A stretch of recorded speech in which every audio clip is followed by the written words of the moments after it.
Homies kitchen, हम बनाते हैं सबके लिए। बिस्मिल्लाहिर्रहमानिर्रहीम। अस्सलाम वालेकुम व्यूवर्स, कैसे हैं आप सब? उम्मीद है सब खैरियत से होंगे और मेरी दुआ है कि अल्लाह ताला हम सबको अपने हिफ्ज़ व अमान में रखे। तो जनाब, रमज़ान आते ही पकौड़े तो हर घर में बनते हैं और जो ख़वातीन ये पकौड़े बनाती हैं उनका अपना भी रोज़ा होता है, तो फिर कभी नमक ज़्यादा और कभी मिर्च कम। इस मसले को हल करने के लिए होमीज किचन में करते हैं आपका वेलकम। और आज की वीडियो में हम एक परफेक्ट पकौड़ा मिक्स बनाएंगे जिसे कि आप एक बार बना के रख लेंगे और पूरा रमज़ान बेफिक्र होकर पकौड़े बनाएंगे। तो आइए जल्दी से स्टार्ट करते हैं।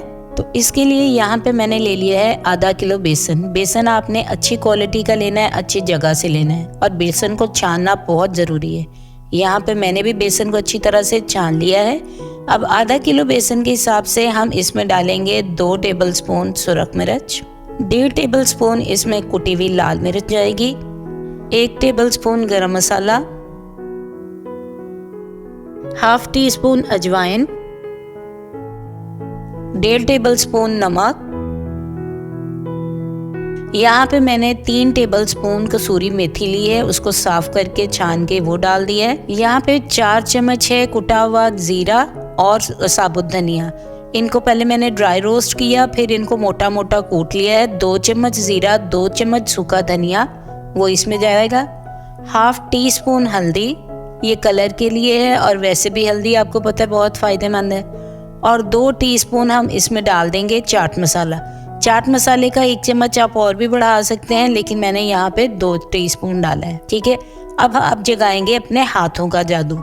इनको अच्छी तरह से हाथों से मिक्स करें ताकि सारी चीज़ें जो हैं वो बेसन में मिल जाए।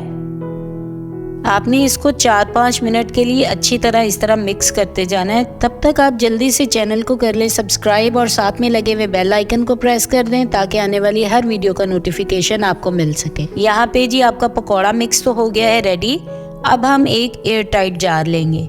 एयर टाइट जार आपका बिल्कुल ड्राई होना चाहिए, पानी वगैरह बिल्कुल नहीं इसमें होना चाहिए। अब ये जो सारा बेसन पकौड़ा मिक्स हमने बनाया है ये हम एयर टाइट जार में डाल देंगे। अच्छा, इसको आपने कैसे स्टोर करना है?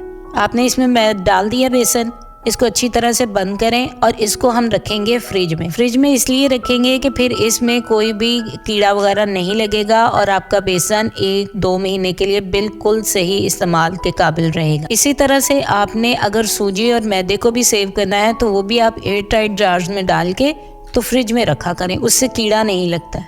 तो चलें अब झटपट से इसके मैं आपको एक पकौड़े भी बनाने बता देती हूँ। उसके लिए यहाँ पे मैंने एक आलू ले लिया है, आलू बड़े साइज़ का है, इसको छील लिया है अच्छी तरह से। अब इसको मैंने सेंटर में से काट लिया, लेकिन अगर आलू छोटे साइज़ का हो तो काटने की ज़रूरत नहीं है। ठीक है, अब यहाँ पे ये देखें, ये पीलर है, एक हर घर में मौजूद होता है। आपने पीलर से इसको आलू को इस तरह से करते जाना है। जैसे हम इसका छिलका उतारते हैं वैसे ही आपने इसको पील करके पूरे आलू की इस तरह लंबी लंबी स्ट्रिप्स बना लेनी है। ये देखिए मैं आपको दिखाती हूँ, ये यहाँ पे इस तरह से स्ट्रिप्स बन जाएंगी। हमने पूरे आलू को इसी तरह से कर लेना है। इसको घुमाते जाएं हर साइड से इस तरह। अगर एक ही साइड पे लगे रहेंगे तो वो बहुत चौड़े चौड़े उतरने शुरू हो जाएंगे। यहाँ पे ये देखें, ये एक फ्लेक्स की तरह के ना इस तरह से लंबी लंबी स्ट्रिप्स कट जाएंगी। ठीक है, अब आपने इनको एक साइड पे रख लिया। इसके ऊपर हल्का सा हमने नमक पहले छिड़क लिया था। अब हमने क्या किया है कि वही जो पकौड़ा मिक्स हमने बना के रखा था उसके पहले मैं इसमें 2 स्पून डाल के देखूंगी। अच्छा, इसमें अभी हमने पानी नहीं डालना क्योंकि आलू में अपना भी पानी होता है, बस ऐसे मिक्स करेंगे।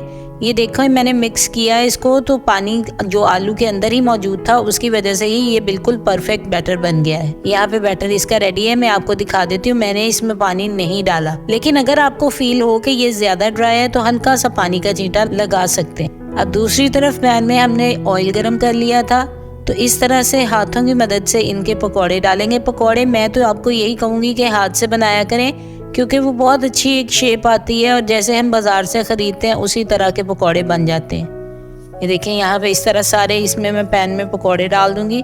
बस आपने ओवर क्राउडेड नहीं करना है इसको। जब ये अच्छी तरह से एक तरफ से क्रिस्पी हो जाए, लाइट कलर आ जाए, तो आपने इसको इवनली घुमाते जाना है ताकि सारे पकौड़ों पे एक जैसा कलर आए। यहाँ पे देखें ये पकौड़े बिल्कुल बनके तैयार हो गए। मैं आपको दिखा देती हूँ ये कितना अच्छा कलर आया है और इवन कलर आया है। ठीक है, इस तरह से अब इसको निकाल लेते हैं।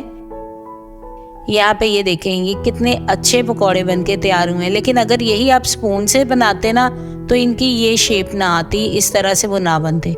आप इनको गर्मा गर्म पकौड़ों को फेवरेट सॉस के साथ, जो भी आपके घर में पसंद करते हैं उसके साथ सर्व करें। अपनी इफ्तारी में ये पकौड़े ज़रूर बनाइएगा, पकौड़ा मिक्स बना के रखिएगा। यकीन करें आपकी लाइफ बहुत ईजी हो जाएगी। मेरी वीडियो अच्छी लगी हो तो चैनल को सब्सक्राइब कर दें, वीडियो को लाइक और शेयर करें। फिर मिलेंगे, टिल नेक्स्ट, अल्लाह हाफिज़।